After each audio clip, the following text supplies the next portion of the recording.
नमस्कार दोस्तों, आज मैं प्रेमचंद की एक और कहानी आपके पास लेकर आया हूँ। प्रेमचंद के लेखन की एक खास बात यह है कि जब आप उनकी कहानी को पढ़ते हैं तो आप उनके शब्दों की जादू में ऐसे फंस जाते हैं जैसे लगता है कि कहानी पूरी आपकी आंखों के सामने चल रही हो और आप मूक दर्शक की तरह उनकी कहानी को देख रहे हो। तो चलिए ज़्यादा देर न करते हुए उनकी लिखित कहानी आज हम पढ़ने जा रहे हैं, जिसका शीर्षक है कानूनी कुमार। मिस्टर कानूनी कुमार एमएलए अपने ऑफिस में समाचार पत्रों, पत्रिकाओं और रिपोर्टों का एक ढेर लिए बैठे हैं। देश की चिंताओं से उनकी देह अस्थूल हो गई है। सदैव देशा उद्धार की फिक्र में पड़े रहते हैं। सामने पार्क है, उनमें कई लड़के खेल रहे हैं, कुछ पर्दे वालियां स्त्रियां भी हैं। फेंसिंग के सामने बहुत से भिखमंगे बैठे हैं। एक चाय वाला एक वृक्ष के नीचे चाय बेच रहा है। कानूनी कुमार, आप ही आप, देश की दशा कितनी खराब होती चली जाती है। गवर्नमेंट कुछ नहीं करती, बस दावते खाना और मौज उड़ाना उसका काम है। पार्क की ओर देखकर आह, ये कोमल कुमार सिगरेट पी रहे हैं। शोक, महाशोक। कोई कुछ नहीं कहता, कोई इसको रोकने की कोशिश भी नहीं करता। तंबाकू कितनी जहरीली चीज है, बालकों को इससे कितनी हानि होती है, यह कोई नहीं जानता। तंबाकू की रिपोर्ट देखकर उफ, रोंगटे खड़े हो जाते हैं। जितने बालक अपराधी होते हैं उनमें से 75% सिगरेटबाज होते हैं। बड़ी भयंकर दशा है। हम क्या करें? लाख पीछे दो, कोई सुनता ही नहीं है। इसको कानून से रोकना चाहिए, नहीं तो अनर्थ हो जाएगा। कागज पर नोट करता है, तंबाकू बहिष्कार बिल पेश करूंगा। काउंसिल खुलते ही यह बिल पेश कर देना चाहिए। एक क्षण के बाद फिर पार्क की ओर ताकता है और पहरेदार महिलाओं को घास पर बैठे देखकर लंबी सांस लेता है। गजब है, गजब है। कितना घोर अन्याय, कितना पाशविक व्यवहार। यह कोमलांगी सुंदरियां चादर में लिपटी हुई कितनी भद्दी, कितनी फूहड़ मालूम होती है। अभी तो देश का यह हाल हो रहा है। रिपोर्ट देखकर स्त्रियों की मृत्यु संख्या बढ़ रही है। तपेदिक उछलता चला जाता है। प्रसूति की बीमारियां आंधी की तरह चढ़ी आती है और हम हैं कि आंखें बंद किए पड़े हैं। बहुत जल्दी ऋषियों की यह भूमि, यह वीर प्रसविनी जननी रसातल को चली जाएगी। इसका कहीं निशान भी न रहेगा। गवर्नमेंट को क्या फिक्र। लोग कितने परेशान हो गए हैं। आंखों के सामने अत्याचार देखते हैं और जरा भी नहीं चौंकते। यह मृत्यु का शैथिल्य है। यहां भी कानूनी जरूरत है। एक ऐसा कानून बनना चाहिए जिससे कि कोई स्त्री पर्दे में ना रह सके। अब समय आ गया है कि इस विषय में सरकार कदम बढ़ावे। कानून की मदद के बगैर कोई सुधार नहीं हो सकता और यहाँ कानून की मदद की जितनी जरूरत है उतनी और कहां हो सकती है। माताओं पर देश का भविष्य अविलंबित है। पर्दा हटाओ बिल पेश होना चाहिए। जानता हूं बड़ा विरोध होगा, लेकिन गवर्नमेंट को साहस से काम लेना चाहिए। ऐसे नपुंसक विरोध के भय से उद्धार के कार्य में बाधा नहीं पड़नी चाहिए। कागज पर नोट करता है, यह बिल भी असेंबली के खुलते ही पेश कर देना होगा। बहुत विलंब हो चुका, अब विलंब की गुंजाइश नहीं, वरना मरीज का अंत हो जाएगा। मसौदा बनाने लगता है, हेतु और उद्देश्य। सहसा एक भिक्षुक सामने आकर पुकारता है, जय हो सरकार की, लक्ष्मी फूले फले। कानूनी बोलता है, हट जाओ, यू सुअर कोई काम क्यों नहीं करता। भिक्षुक, बड़ा धर्म होगा सरकार, मारे भूख के आंखें तले अंधेरा हो रहा है। कानूनी, चुप रहो सुअर, हट जाओ सामने से, अभी निकल जाओ, बहुत दूर निकल जाओ। मसौदा छोड़कर फिर आप ही आप। यह ऋषियों की भूमि आज भिक्षुकों की भूमि हो रही है। जहां देखिए वहां रेवड़े के रेवड़े और दल के दल भिखारी। यह गवर्नमेंट की लापरवाही की बरकत है। इंग्लैंड में कोई भिक्षुक भीख नहीं मांग सकता। पुलिस पकड़कर काल कोठरी में बंद कर दे। किसी सभ्य देश में इतने भिखमंगे नहीं है। यह पराधीन गुलाम भारत है, जहां ऐसी बातें इस 20वीं सदी में भी संभव है। उफ, कितनी शक्ति का व्यय हो रहा है। रिपोर्ट निकालकर, ओह 50 लाख आदमी केवल भिक्षा मांगकर गुजर करते हैं। और क्या ठीक है कि संख्या इसकी दुगनी न हो। यह पैसा लिखाना कौन पसंद करता है। 1 करोड़ से कम भिखारी इस देश में नहीं है। यह तो भिखारियों की बात हुई जो द्वार द्वार झोले लिए घूमते हैं। इसके उपरांत टीकाधारी, कोपिनधारी और जटाधारी समुदाय भी तो हैं, जिनकी संख्या कम से कम 2 करोड़ होगी। जिस देश में इतने हरामखोर मुफ्त का माल उड़ाने वाले, दूसरों की कमाई पर मोटे होने वाले प्राणी हों, उसकी दशा क्यों न इतनी हीन हो। आश्चर्य यही है कि अब तक यह देश जीवित कैसे है। एक बिल की सख्त जरूरत है, उसे पेश करना ही चाहिए। नाम हो भिखमंगा बहिष्कार बिल। खूब जूतियां चलेगी, धर्म के सूत्रधार खूब नाचेंगे, खूब गालियां देंगे, गवर्नमेंट भी कन्नी काटेंगी, मगर सुधार का मार्ग तो कंटकारकीन है ही। 3 बिल मेरे ही नाम से हो, फिर देखिए कैसे खलबली मचती है। आवाज़ आती है, चाय गरम चाय गरम। मगर ग्राहकों की संख्या बहुत कम है। कानूनी कुमार का ध्यान चाय वाले की ओर आकर्षित हो जाता है। कानूनी, आप ही आप। चाय वाले की दुकान पर एक भी ग्राहक नहीं।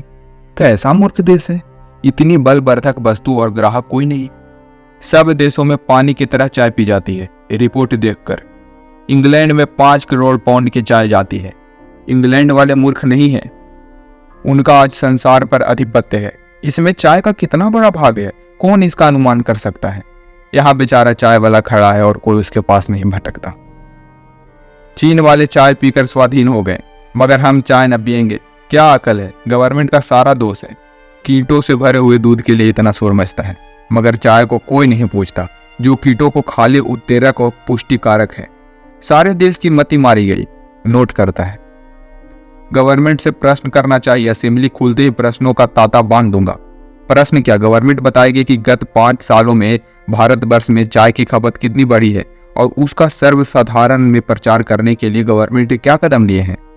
एक रमणी का प्रवेश, कटे हुए केस, आड़ी मांग, पारसी रेशमी साड़ी, कलाई पर घड़ी, आंखों पर ऐनक, पाँव में ऊंची एड़ी का लेडी शू, हाथ में एक बटुआ लटकाए हुए, साड़ी में ब्रूज है, गले में मोतियों का हार। कानूनी बोलता है, हेलो मिसेज बॉस, आप खूब आई। कहिए किधर की सैर हो रही है। आपकी तो आलोक में आपकी कविता बड़ी सुंदर थी। मैं तो पढ़कर मस्त हो गया। इस नन्हे से हृदय में इतने भाव कहाँ से आ जाते हैं, मुझे आश्चर्य होता है। शब्द विन्यास की तो आप रानी हैं। ऐसे ऐसे चोट करने वाले भाव आपको कैसे सूझ जाते हैं। मिसेज बोस बोलती हैं, दिल जलता है तो उसमें आप से आप धुएं के बादल निकलते हैं। जब तक स्त्री समाज पर पुरुषों का अत्याचार रहेगा, ऐसे भावों की कमी न रहेगी। कानूनी कुमार बोलता है, क्या इधर कोई नई बात हो गई। बोस बोलती हैं, रोज ही होती रहती है। मेरे लिए डॉक्टर बोस की आज्ञा नहीं कि किसी से मिलने जाओ या कहीं सैर करने जाओ। अब की कैसी गर्मी पड़ी है, सारा रक्त जल गया, पर मैं पहाड़ों पर न जा सकी। मुझसे यह अत्याचार, यह गुलामी नहीं सही जाती। कानूनी कुमार, डॉक्टर बोस खुद भी तो पहाड़ों पर नहीं गए। तब बोस बोलती हैं, वह ना जाए, उन्हें धन की हाय हाय पड़ी है। मुझे क्यों अपने साथ लिए मरते हैं। वह क्लब नहीं जाना चाहते, उनका समय रुपये उगलता है, मुझे क्यों रोकते हैं। वह खद्दर पहने, मुझे क्यों अपनी पसंद के कपड़े पहनने से रोकते हैं। वह अपनी माता और भाइयों के गुलाम बने रहे, मुझे क्यों उनके साथ रो रो कर दिन काटने पर मजबूर करते हैं। मुझसे यह बर्दाश्त नहीं हो सकता। अमेरिका में एक कटु वचन कहने पर संबंध विच्छेद हो जाता है। पुरुष जरा देर से घर आया और स्त्री ने तलाक दिया। वह स्वाधीनता का देश है, वहाँ लोगों के विचार स्वाधीन है। यह गुलामों का देश है, यहाँ हर एक बात में उसी गुलामी की छाप है। मैं अब डॉक्टर बोस के साथ नहीं रह सकती। नाको दम आ गया। इसका उत्तरदायित्व उन्हीं लोगों पर है जो समाज के नेता और व्यवस्थापक बनते हैं। अगर आप चाहते हैं कि स्त्रियों को गुलाम बनाकर स्वाधीन हो जाएं, तो यह अनहोनी बात है। जब तक तलाक का कानून न जारी होगा, आपका स्वराज आकाश कुसुम ही रहेगा। डॉक्टर बोस को आप जानते हैं, धर्म में उनकी कितनी श्रद्धा है। खबत कहिए, मुझे धर्म के नाम से घृणा है।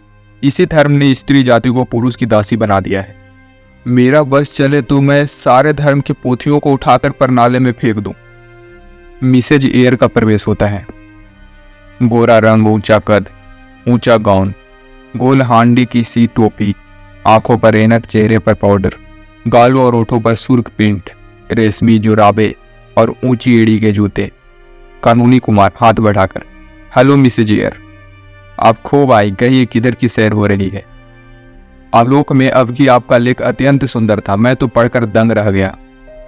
मिसेज एयर मिसेज बॉस की ओर मुस्कुराकर बोलती हैं, दंग ही तो रह गए या कुछ किया भी।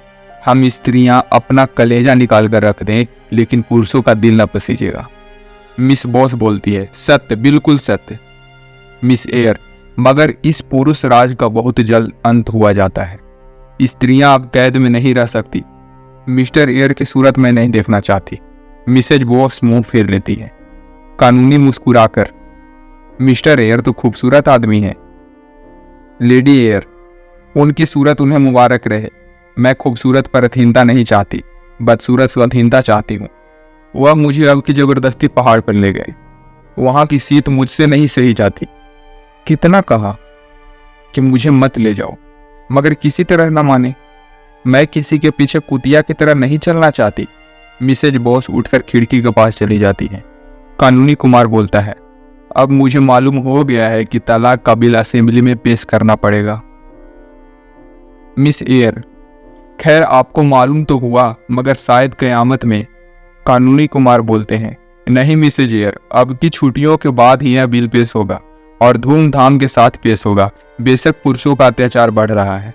जिस प्रथा का विरोध आप दोनों महिलाएं कर रही है वो अवश्य हिंदू समाज के लिए घातक है। अगर हमें सब बनना है तो सब देशों की पद चिन्हों पर चलना पड़ेगा। धर्म के ठेकेदार चिल्पू मचाएंगे, कोई परवाह नहीं। उनकी खबर लेना आप दोनों महिलाओं का काम होगा, ऐसा बनाना कि मुंह न दिखा सके। लेडी एयर, पेशगी धन्यवाद देती हूँ, हाथ मिलाकर चली जाती है।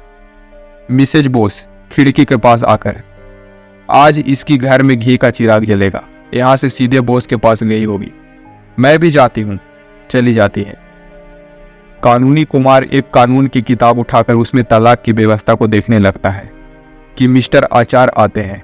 मुंह साफ, एक आंख पर ऐनक, खाली आधे बाह का शर्ट, निकर, ऊनी मोजे, लंबे बूट। पीछे एक टेरियर कुत्ता भी है। कानूनी कुमार, हेलो मिस्टर आचार्य, आप खूब आए। आज किधर की सैर हो रही है? होटल का क्या हाल है? आचार्य बोलता है, कुत्ते की मौत मर रहा हूं। इतना बढ़िया भोजन, इतना साफ सुथरा मकान, ऐसी रोशनी, इतना आराम, फिर भी मेहमानों का दुर्भिक्ष। समझ में नहीं आता अब कितना खर्च घटाऊं। इन दामों में अलग घर में मोटा खाना भी नसीब नहीं हो सकता। उस पर सारे जमाने की झंझट, कभी नौकर का रोना, कभी दूध वाले का रोना, कभी धोबी का रोना, कभी मेहतर का रोना। यहाँ सारे जंजाल से मुक्ति हो जाती है। फिर भी आधे कमरे खाली पड़े हैं। कानूनी कुमार बोलता है, यह तो आपने बुरी खबर सुनाई। आचार्य बोलता है, पश्चिम में क्यों इतना सुख और शांति है? क्यों इतना प्रकाश और धन है? क्यों इतनी स्वाधीनता और बल है? इन्हीं होटलों के प्रसाद से। होटल पश्चिमी गौरव का मुख्य अंग है, पश्चिमी सभ्यता का प्राण है। अगर आप भारत को उन्नति के शिखर पर देखना चाहते हैं तो होटल जीवन का प्रचार कीजिए। इसके सिवा दूसरा उपाय नहीं है। जब तक छोटी छोटी घरेलू चिंताओं से मुक्त ना हो जाएंगे, आप उन्नति कर ही नहीं सकते। राजों और रईसों को अलग घरों में रहने दीजिए, वो एक की जगह 10 खर्च कर सकते हैं। मध्यम श्रेणी वालों के लिए होटल के प्रचार में ही सब कुछ है। हम अपने सारे मेहमानों की फिक्र अपने सिर लेने को तैयार हैं, फिर भी जनता की आंखें नहीं खुलती। इन मूर्खों की आंखें उस वक्त तक नहीं खुलेंगी जब तक कानून न बन जाए। कानूनी कुमार गंभीर भाव से, हाँ मैं सोच रहा हूँ, जरूर कानून से मदद लेनी चाहिए। एक ऐसा कानून बन जाए कि जिन लोगों की आय 500 से कम हो होटल में रहें। आचार्य बोलता है, आप अगर यह कानून बनवा दे तो आने वाली संतान आपको अपना मुक्तिदाता समझेगी। आप एक कदम में देश को 500 वर्ष की मंजिल तय करा देंगे। कानूनी कुमार, तो लो, अब की यह कानून भी असेंबली खुलते ही पेश कर दूंगा। बड़ा शोर मचेगा, लोग देशद्रोही और जाने क्या क्या कहेंगे, पर इसके लिए तैयार हूं। कितना दुख होता है जब लोगों को अहीर के द्वार पर लुटिया लिए खड़ा देखता हूं। स्त्रियों का जीवन तो नरक तुल हो रहा है। सुबह से 10-12 बजे रात तक घर के धंधों से फुर्सत नहीं। कभी बर्तन मांजो, कभी भोजन बनाओ, कभी झाड़ू लगाओ। फिर स्वास्थ्य कैसे बने? जीवन कैसे सुखी हो? सैर कैसे करें? जीवन के अमोद प्रमोद का आनंद कैसे उठावें? अध्ययन कैसे करें? आपने खूब कहा, एक कदम में 500 सालों की मंजिल पूरी हुई जाती है। आचार्य बोलता है, तो अब की बिल पेश कर दीजिएगा। कानूनी कुमार, अवश्य। आचार्य हाथ मिलाकर चला जाता है। कानूनी कुमार खिड़की के सामने खड़ा होकर होटल प्रचार बिल का मसवीदा सोच रहा है। सहसा पार्क में एक स्त्री सामने से गुजरती है। उसकी गोद में एक बच्चा है। 2 बच्चे पीछे पीछे चल रहे हैं और उधर के उभार से मालूम होता है कि गर्भवती भी है। उसका कृश शरीर, पीला मुख और मंद गति देखकर अनुमान होता है कि उसका स्वास्थ्य बिगड़ा हुआ है और इस भार का वहन करना उसके लिए कष्टप्रद है। कानूनी कुमार, आप ही आप इस समाज का, इस देश का और इस जीवन का सत्यानाश हो, जहां रमणियों को केवल बच्चा जनने की मशीन समझा जाता है। इस बेचारी को जीवन का क्या सुख। कितनी ऐसी बहनें इस जंजाल में फंसकर 32-35 की अवस्था में, जबकि वास्तव में जीवन को सुखी होना चाहिए, रुग्ण होकर संसार यात्रा समाप्त कर देती है। हाँ भारत, यह विपत्ति तेरे सिर कब टलेगी?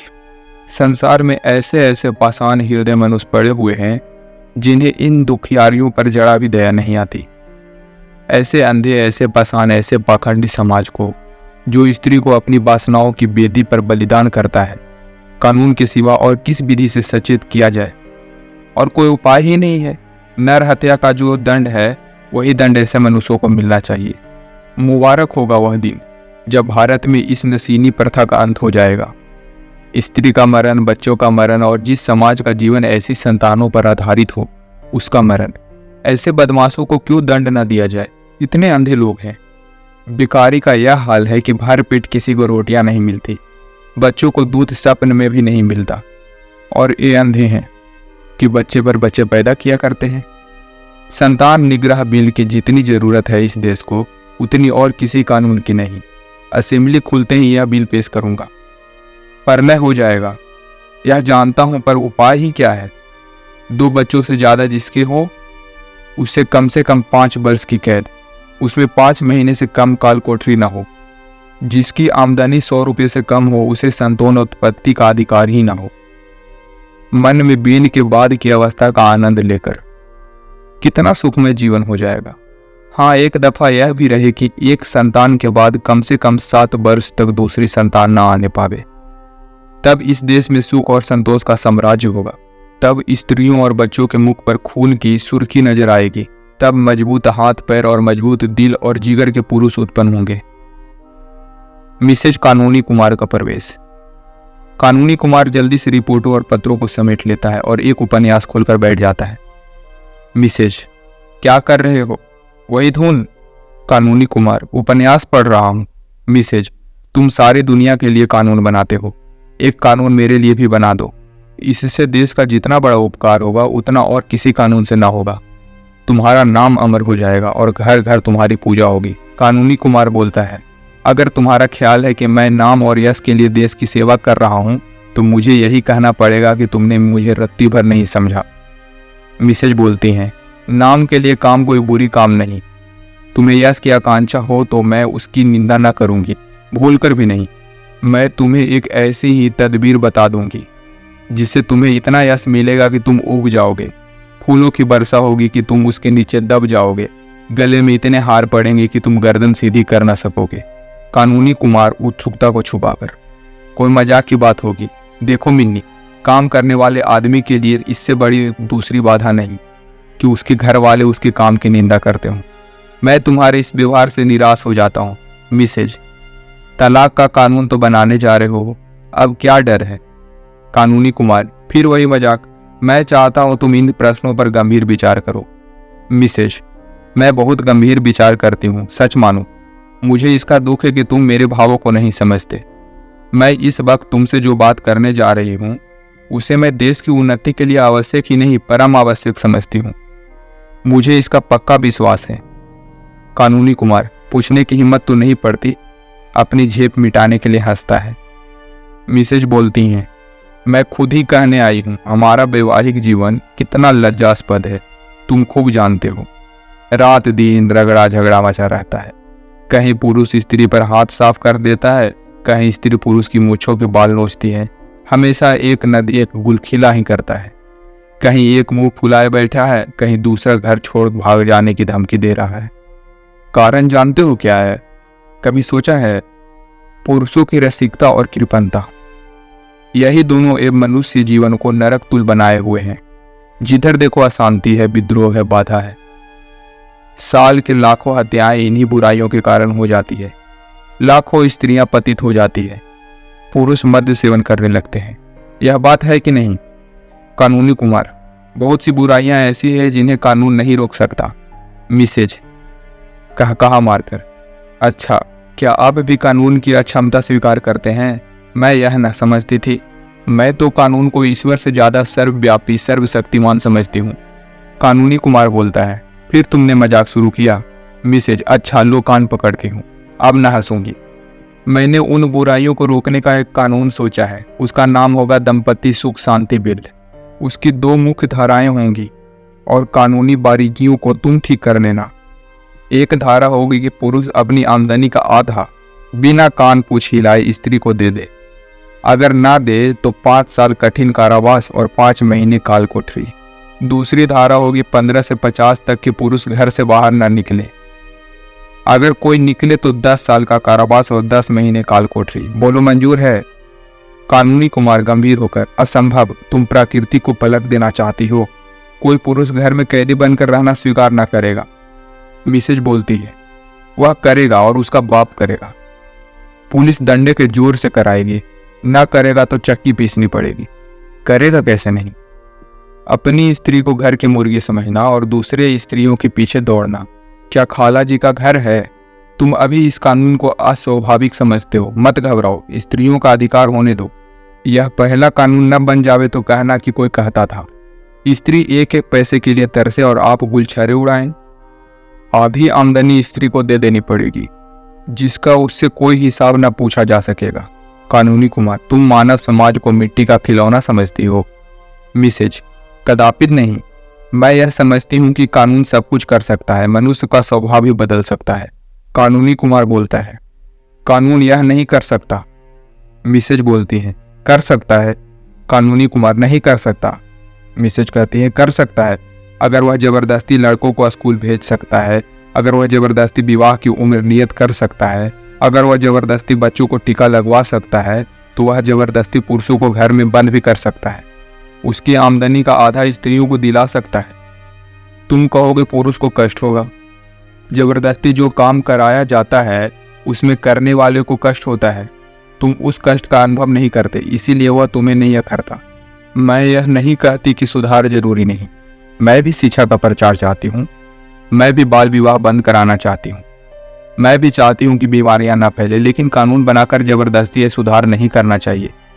लोगों में शिक्षा और जागृति फैलाओ, जिसमें कानूनी भय के बगैर वो सुधार हो जाए।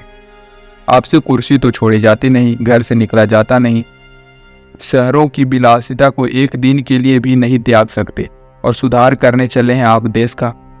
इस तरह सुधार ना होगा। हाँ, पराधीनता की बीड़ी और भी कठोर हो जाएगी। मिसेज कुमार चली जाती है और कानूनी कुमार अव्यवस्थित चित्त सा कमरे में टहलने लगता है। तो दोस्तों, आज की कहानी कानूनी कुमार यहीं समाप्त होती है। तो आपको ये कहानी कैसी लगी कमेंट कर जरूर बताएं, और लाइक, शेयर और सब्सक्राइब जरूर करें। जल्दी मिलते हैं अगली कहानी में। तब तक के लिए जय हिंद।